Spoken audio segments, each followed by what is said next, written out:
Haya, tunaendelea na uchambuzi wetu wa kitabu cha Beautiful Ones Are Not Yet Born. Tuko kwenye chapter ya 3.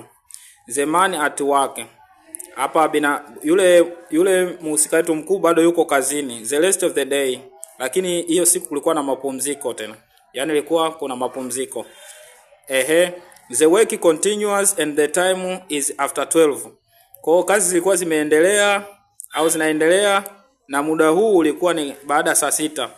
Kwa hiyo it is so hot and the roof fan does not help anything. Yaani kulikuwa na joto sana, hata zile feni zilizokuwa juu ya paa zilikuwa zisaidii chochote. It is rusty and it travels so slowly, creating more noise than air. Kwa mbali mafeni alikuwa yana kutu na alikuwa anatembea taratibu au yanajongea taratibu yakileta kelele kuliko hewa. Kwa hiyo feni ilikuwa zina kutu, zinatembea taratibu, zinajongea taratibu, badala ya kuleta hewa zinaleta makelele.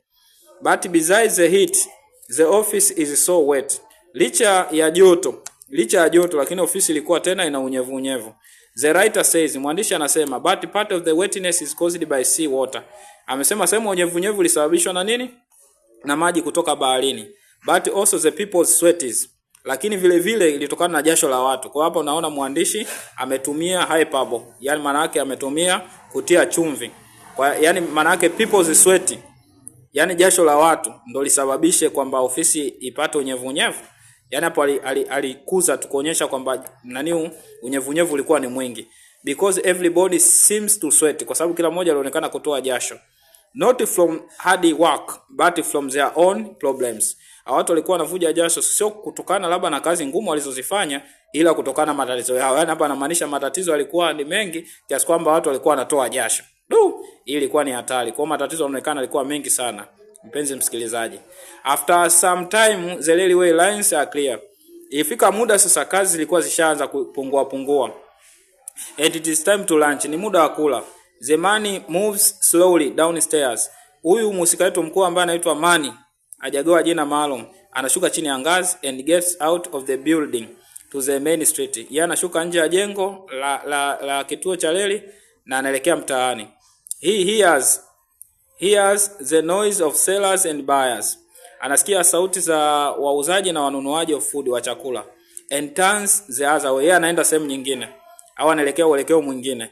Towards the harbor, yeye anaelekea bandarini. No money for lunch. Kwa hiyo mtu wetu tunaona kuna umaskini, hata hela ya kula hana. Huo ni umaskini huo. He has no money, hana fedha for lunch, kwa ajili ya chakula.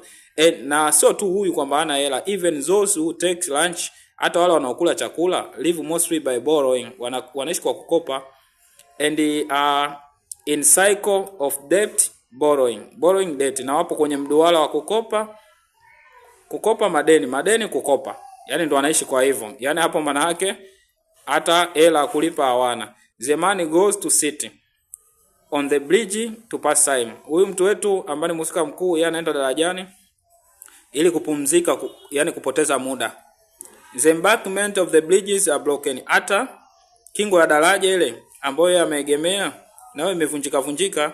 He enjoys the cleanness of water passing down the bridges. Yeye enjoy maji safi ambayo alikuwa anapita chini ya daraja.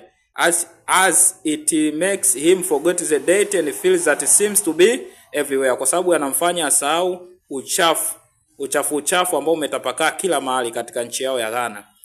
Then he goes back to office. Kisha anarudi ofisini. He goes to an office consigned with overtime slips. Anarudi ofisini ambayo inajihusisha na overtime slips na masuala ya slip, yani karatasi za malipo. This person looks at the money. Kuna mtu alikuwa anamwangalia Mani and struggling to talk. Pale ofisini wakati anaingia pale, kuna mtu alikuwa anamwangalia Mani na anahangaika kuongea, yani anapata shida kuongea. Huyu mtu anaonekana like an Englishman, huyu kama mzungu huyu. Ask the man, Mani alikuwa anajiuliza, what did I do for you? What did I do for you? Akaanza kuuliza. The man tells him he wants a slip. Maana akamwambia, "Oya mwanangu, mimi nataka karatasi ambayo ya masuala malipo." The man asked the man. Man alimuuliza yule man. Yaani man ambaye msika wetu anamuuliza yule mteja. if your time sleep you mean, every time you sleep you mean, kwa unamaanisha every time you sleep you mean. Anaongea sauti za ovyo ovyo hazieleweki. The man say yes, maana akasema ndio, it is a given sleep which fills in, ile sleep ya kujaza maelezo, and return it to the little man. Aya, kwa hiyo ndio, kwa anampa is given sleep, anagewa ile karatasi which ambayo man he fills in, anaijaza, and return it to the little man, anarudisha kwa ule mteja ambaye ni kama mzungu. Then the man goes back to his table, kwa maana anarudi tena kwenye meza yake. It is late evening, saizi muda ushaenda, ni jioni sana, muda ushaenda. And the other workmates have left, na wafanyakazi wengine wote washaondoka. The man is alone and lonely, kwa huyu musika yetu yuko peke yake na mpweke. Then someone comes in, kisha baadaye kuna mtu anaingia, looking for a clerk who is responsible for allocation of wagon space, akimtafuta yule mfanyakazi ambaye anahusika na ugawaji au utoaji wa mabehewa. This man is called Amankwa. Huyu aliingia hapa anaitwa Amankwa. Kwa hiyo ni mhusika mwingine utamshika, anaitwa Amankwa. And is a contractor dealing with timber. Huyu ni mtu ni kama mjenzi anajihusisha na shughuli ya mbao. The man tells him that the allocation clerk has left. Wakati ule contractor ambao ni Amankwa anaingia ndani, yule man ambaye ni mhusika wetu mkuu anamwambia yule Amankwa kwamba huyo mtu anayehusika na utoaji wa mabehewa kwa wateja ameondoka. Amankwa asks the man for help. Yule Amankwa anamwambia man ambaye ni mhusika wetu amsaidie. Nisaidie mwanangu. But the man says he cannot do a job that is not his. Maana akamwambia mimi siwezi kufanya kazi ambayo sio yangu. Amankwa anasema, Blaza, kaka, you also can help me. Wewe pia unaweza ukanisaidia. And I will make you know that you have really helped me. Na nitakufanya ujitambue au ujue kwamba kweli ulinisaidia. Kwa hiyo utajua kwa nini ulinisaidia. The man replies, man anajibu, I am not booking clerk. Mimi sio booking clerk. Sio kana wa kujaza taarifa za malipo na allocation. The booking clerk has gone home. Yule mtu kaondoka saizi. Amankwa keeps on pressing and the man keeps on rejecting. Yule mteja anaendelea kung'ang'aniza na huyu mani anazidi kukataa. Amankwa take the 10 cedis. Amankwa anatoa noti 20 cedis. Yaani kwa hapa ni kama makadirio sasa hivi sijui kama 20,000 naweza tukasema. Anatoa noti za 10,000 anampa kwa sababu ilikuwa ni miaka 60 Ghana huko. From his wallet anatoa and gives them to money. Na anampa zile fedha yule man as a bribe, anampa kama hongo ili asaidiwe. For the money and looking clerk. The man refuses to take the money. Kwa maana anakataa kuchukua ile fedha. Man kakataa. Kwa unaona man licha umaskini, licha kupata shida, licha kushindwa hata kupata hela ya chakula, lakini anakataa ile hela. Amankwa thinks that the man is joking. Amankwa anashangaa, tangu lini katika nchi yetu hii ya Ghana kwa mtu akakataa hela ya rushwa au ya hongo. So he tells the man that, kisha yeye anamwambia yule man, although the man has offered is small, anamwambia mwanangu, licha hizo hela ambazo nakupa ni ndogo, he will buy him a drink. Nitakununulia kinywaji mwanangu, nitakupa kinywaji kamnyweso nini au vipi? So he asks the man. Kisha yule mteja anamwambia man, so my friend, rafiki yangu, what do you drink? Unakunywa nini? The man replies. Yule man akamjibu, water. Yani manake kama alimkejeli. Akamwambia mimi maji tu. Mwanangu hapa rushwa haitoki wala ipokelewi. After too much pleading, kwa baada yule Amankwa kusisitiza sana, the man refuses. Man akazidi kukataa. Amankwa become furious and storm out of the office. Amankwa akakasirika, kavimba na akatoka nje ya ofisi. But afraid that the man may report him. Kwa Amankwa alitoka nje, wangu katoka nje. Lakini alikuwa anahofia, umwamba kweli hata nilipoti kweli huyo.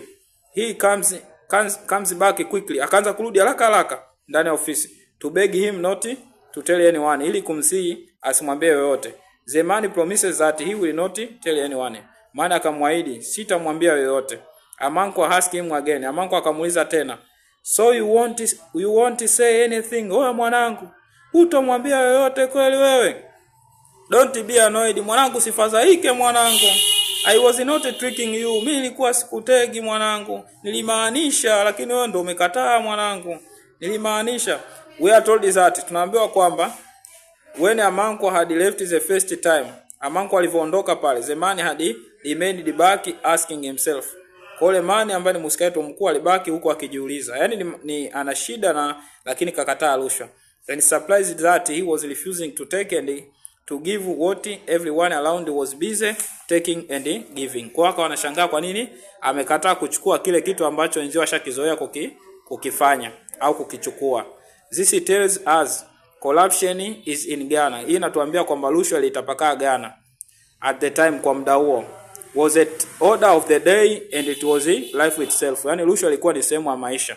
Ndio maana mwandishi wetu title yake ya hiki kitabu chetu kipendwa kinaitwa The Beautiful Ones Are Not Yet Born. Yaani hiyo title ni indirect, yani haiko direct.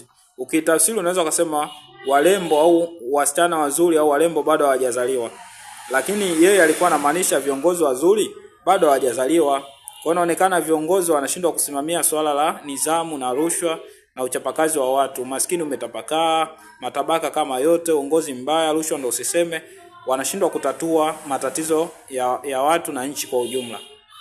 Kwa hiyo ndio ilikuwa hivyo. Kwa hiyo kule kwa Ghana kipindi hiko ilikuwa ni kawaida. So Amanko leaves the office. Amanko anaondoka ofisini, the sweeper called Atia comes. Alafu kuna mhusika mwingine anaitwa Atia ambaye ni mfagiaji anaingia to do cleaning, kufanya usafi. Then the other night clerks comes. Kisha wale wafanyakazi wengine usiku wanaingia for night shift kwa ajili ya zamu ya usiku. And the man leaves. Yeye man kwa vile kashamaliza shift yake anaondoka. Kwa hapo tumemaliza kuchambua. Hii ni sehemu sasa ya 3 ya kitabu chetu pendwa cha The Beautiful Ones Are Not Yet Born. Kwa hiyo mimi ni Teacher Cholo Master, napatikana kwa namba za simu za 0712048782. Kwa hiyo unaweza ukanitafuta kwa ajili ya uchambuzi zaidi na English course pamoja na kozi za kulisiti au online teaching kama kawaida. Utanitafuta hapo TikTok, utanifollow kwa jina Teacher Cholo Master na utashare video kwa watu wengine na utasubscribe WhatsApp yangu, WhatsApp channel. Napatikana kwa WhatsApp YouTube channel, utasubscribe hapo YouTube channel, napatikana kwa jina Teacher Cholo Master. Cholo double L. Kwa pale utaniona pale, utakutana na vitabu vingi pale nimeposti, maswali nimesolve na ufundishaji wa English course. Kwa hiyo hapo tumemaliza kwenye sehemu ya 3 ya kitabu chetu. Bye.